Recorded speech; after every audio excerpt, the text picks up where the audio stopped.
Bonjour à tous et bienvenue sur la chaîne Astro. Comme vous le voyez, il fait beau. Je suis avec le télescope de 400 mm et aujourd'hui j'aimerais répondre à une question qui m'a été posée par l'un d'entre vous. Je viens de vous sortir un épisode du test de la ZW Oasis 585 MC, l'équivalent de la QHY 5.3 585C aussi, et puis vous avez aussi la Uranus C de chez Player One qui contient le même capteur IMX 585 couleurs.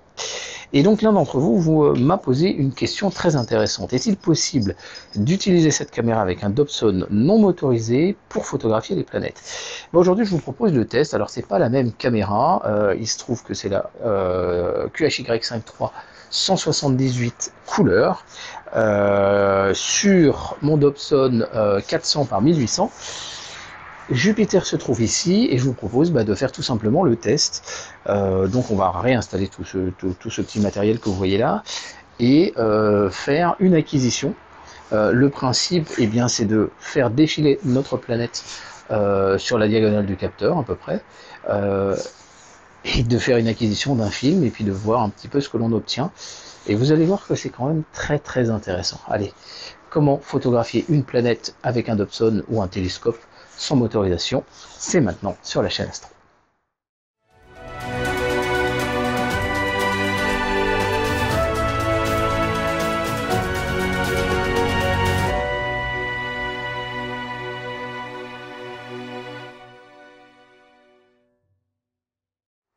La première étape, bien évidemment, et c'est la collimation du télescope. Donc, puisqu'on est sur un télescope Newton, bien sûr, si vous avez un autre type d'instrument, comme une lunette, comme un Maksutov ou un Schmidt, c'est différent. Pour ça, j'utilise donc un laser qui est le Hotech, avec un adaptateur en fait qui se met sur la baïonnette Canon, et mes porte-oculaires sont toujours en baïonnette Canon. Et vous allez voir que c'est assez utile parce que je vais pouvoir faire un premier coup comme ça. Je vais tourner à 120 degrés, je refais un deuxième coup et je refais un troisième coup. Ce qui se passe, c'est que au centre du miroir primaire, du coup, je vais faire 3 coups. Hop, hop, hop. Petit rappel important. Rappelons que de nombreux collimateurs laser vendus dans le commerce ne sont pas strictement réglés et j'avais fait un tutoriel pour ce faire. Mais quand vous le mettez dans le porte-oculaire, il y aura toujours un micro désaxage et donc là notre objectif c'est justement de le vérifier et d'y remédier sur place. Et la réalité de l'axe qui sort du miroir secondaire, du porte-oculaire, la réalité est au centre des trois. Donc je vais pouvoir compenser manuellement un petit peu la position de mon laser. Je viens l'amener au centre de la mire. Je refais les 3 coups pour contrôler. Vous voyez, hop, je suis déjà un petit peu mieux. 1, 2, je suis un petit peu à gauche. 3. Donc je vais venir je suis vraiment pas loin là. Hop. Alors 1, 2, 3. Je suis encore un tout petit peu à gauche. On recommence. 1, 2, là je suis un petit peu à droite, 3, et je suis vraiment pas loin. En fait, en faisant quelques itérations comme ça, on va réussir à avoir les 3 points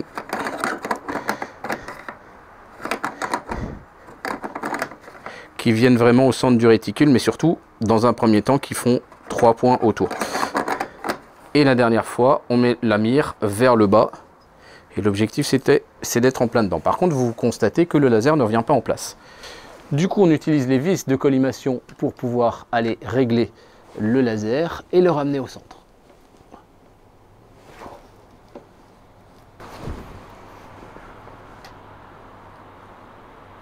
Voilà. Dernière vérification à faire, que l'aller et le retour du laser se passent au même niveau sur le miroir secondaire.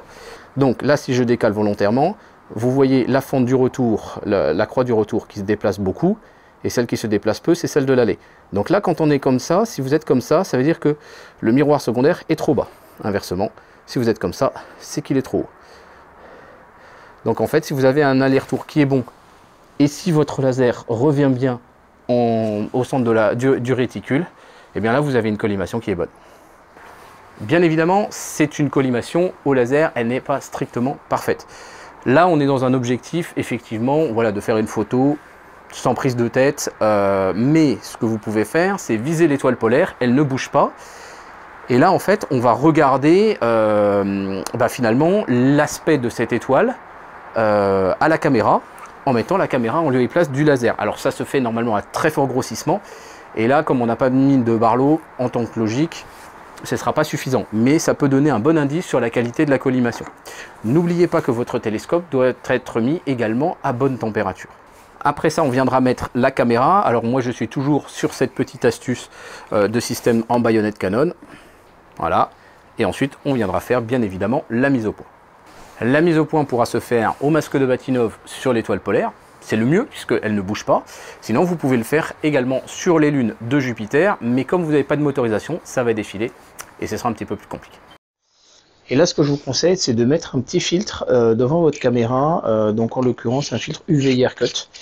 Ça nous aidera en fait parce que ces caméras sont sensibles effectivement aussi dans l'infrarouge. Donc en fait, en plus de ça, l'infrarouge va aller sur tous les pixels, soit rouge, vert ou bleu, et donc au global la qualité de notre image s'en ressent. Voilà, donc on met la caméra et puis sur un Dobson, quand vous avez le porte-oculaire à 45 degrés, et bien vous mettez le plan de votre caméra à 45 degrés comme ça, pour pouvoir avoir une image dans le bon sens. Donc normalement je devrais être bon. Et la dernière chose bien sûr, ce sera le cordon USB, et je vous conseille les cordons plats de chez Zuo parce que l'énorme avantage c'est que ça n'induit pas trop de vibrations de l'ordinateur vers la caméra. Voilà, hop, cordon USB 3 bien évidemment. Donc pour ça on va utiliser bien sûr le réglage Jupiter et puis on va aller chercher notre planète, et c'est là que va se trouver la première difficulté, c'est d'arriver à la trouver.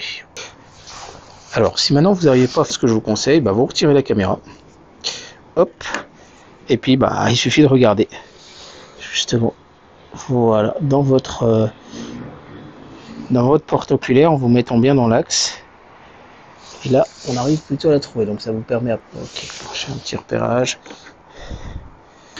Alors, il va falloir maintenant faire la mise au point, et pour ça ce que je vous conseille c'est de pousser le gain au max de façon à voir les lunes de Jupiter.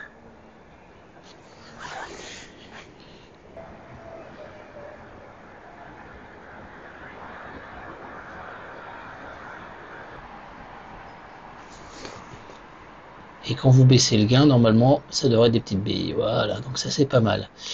Voilà, on a une Jupi qui est pas mal. Mettez-vous en mode couleur pour contrôler justement l'équilibrage des couleurs. Là j'ai un bleu qui est un peu prononcé. Alors on va quand même continuer à régler les différents niveaux, le rouge notamment. Voilà. Et on va lui donner aussi du bleu.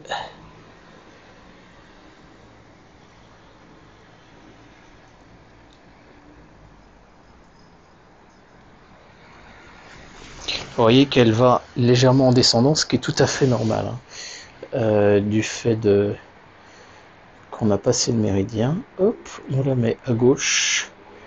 On attend qu'elle arrive.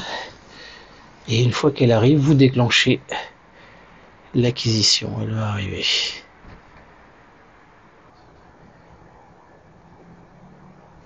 Voilà. Elle arrive et on déclenche l'acquisition. On surveille qu'on ne dépasse pas les 80%, 70-80% à peu près de l'histogramme.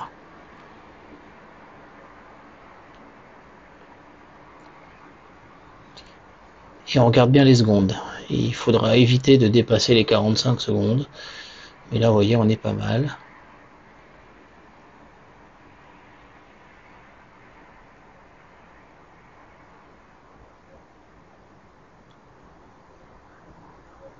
Pour un moment, on est une était correcte. Pour un moment, c'est moins bon.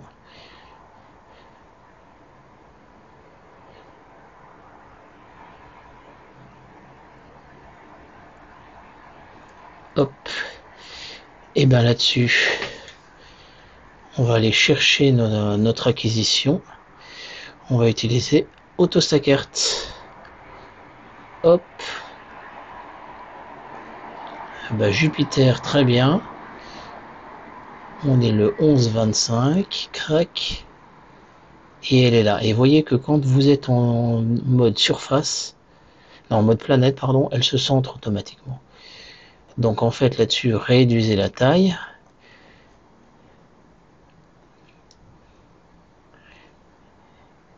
Et surtout, mettez une dimension complète en X et en Y.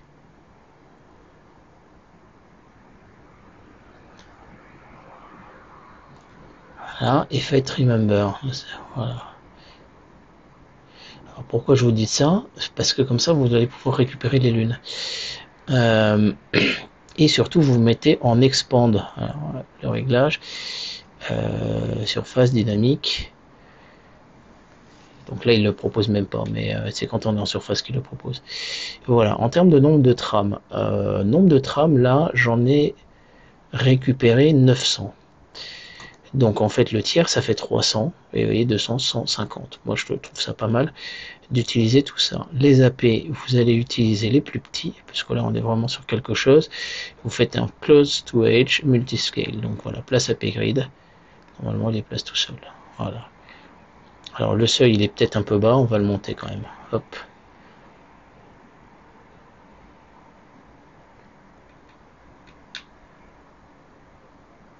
Voilà. Et donc on fait analyse. Et on va le laisser faire son boulot. A few moments later. Alors on va prendre la 200. Hop. Elle est ici. Donc on l'inverse pour ce qui est de... Et regardez, c'est peut-être pas vilain, hein.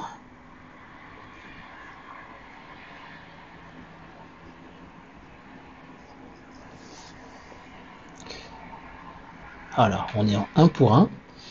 Et donc là, on va juste... On peut faire peut-être une petite déconvolution. Petit explicatif, une déconvolution est un algorithme qui vise à essayer de reconstituer l'image en entrée d'un instrument en prenant en compte les aberrations de celui-ci. Donc en fait, globalement, la déconvolution essaye de calculer finalement la forme de la tache d'Airy que donnerait une étoile en entrée de l'instrument et viendra essayer du coup de revenir en arrière. Bien sûr, il faudra le faire sur une véritable étoile et donner cette étoile en tant que référence. C'est un algorithme itératif puisque on ne peut pas strictement deviner ce qu'il y avait en amont et donc on le fait vague par vague. Voilà, on commence à avoir un peu de détails. Et on va faire un peu d'anglette. Donc pour ça, je vous renvoie à tous mes tutoriels, hein, bien sûr. Alors on va faire une preview. Crac. Petit explicatif, les ondelettes, en fait, c'est un algorithme qui vise à considérer que l'image est une succession de plans fréquentiels d'un pixel sur un pixel, 2 pixels sur 2 pixels et 4 sur 4. Et donc on viendra accentuer les détails intéressants de l'image pour la rendre agréable. P et B, regardez-moi ça. Donc là, on va sur la photo principale et on applique. Et voilà. Et notez qu'on a une des lunes qui est revenue là, qui est apparue direct. Donc oui, il est possible de faire une belle photo planétaire avec un Dobson sans motorisation. Bon alors comme vous le voyez, nous avons fait une première acquisition. Alors on pourrait essayer d'aller un petit peu plus loin en mettant une Barlow par exemple. Si les temps de pause sont pas trop longs, et c'est là où il faut trouver aussi un compromis, parce que là notre planète elle défile. Or si vous mettez une Barlow x2, vous avez déjà 4 fois moins de lumière. Donc il faut trouver un bon compromis. Il serait possible effectivement sur certains instruments de mettre une Barlow. Mais avec tous ces compromis-là, ça va défiler plus vite, ce sera plus difficile à viser, pour avoir peut-être gratté un tout petit peu de détails. En tout cas, une chose là, c'est que quand j'ai fait le test, j'avais la baie vitrée derrière vous là, qui était complètement ouverte, donc il y a des échanges thermiques dans tous les sens, qui nuisent à la qualité des images. Je vais quand même refaire une petite photo, mais cette fois avec la baie vitrée fermée pour voir un petit peu la différence. Mais néanmoins, dans l'idée, vous voyez que c'est tout à fait possible de faire de l'acquisition planétaire avec une caméra planétaire et un Dobson, même avec déjà 1800 de focale, il doit être sans doute possible de pouvoir monter un petit peu en focale, ou voilà, le faire en tout cas avec d'autres instruments. Voilà, j'espère que ce petit épisode vous aura plu. C'était plus juste un, on va dire un peu un making of, et puis juste voilà, répondre à une question tout simplement, sans grande prétention. On n'est pas là, bien évidemment, pour faire des photos de très très haute résolution avec ce système-là. Là, dans ce cas-là, on utilisera une motorisation GoTo pour les Dobson, le GoTo incluant la motorisation et le suivi, ou une table équatoriale motorisée, et là, ça pourra fonctionner correctement. La difficulté, à chaque fois, c'est toujours la visée. Et plus vous allez monter en focale, plus la visée sera un petit peu délicate. Allez, voilà, maintenant c'est à votre tour, alors n'hésitez pas à le faire, à me poster les photos sur la chaîne Astro, le groupe Facebook, et également me poster des photos sur le serveur Discord de la communauté Astro, où vous êtes bien sûr les bienvenus. Un petit note à donner, quand vous arrivez sur le serveur Discord, eh bien vous devez aller dans un salon qu'on appelle le configurateur pour activer les sections. C'est pour ça que vous ne les voyez pas au départ, parce que on ne voulait pas vous noyer sous la quantité des salons, c'est pour ça. Donc quelquefois si vous êtes un petit peu gêné, mais ne perdez pas courage, venez nous rejoindre, il y a une chouette communauté qui est là, avec plein de gens géniaux pour vous répondre. Allez, je vous dis à très bientôt sur les chaînes Astro et sur les différents réseaux sociaux. Merci, au revoir.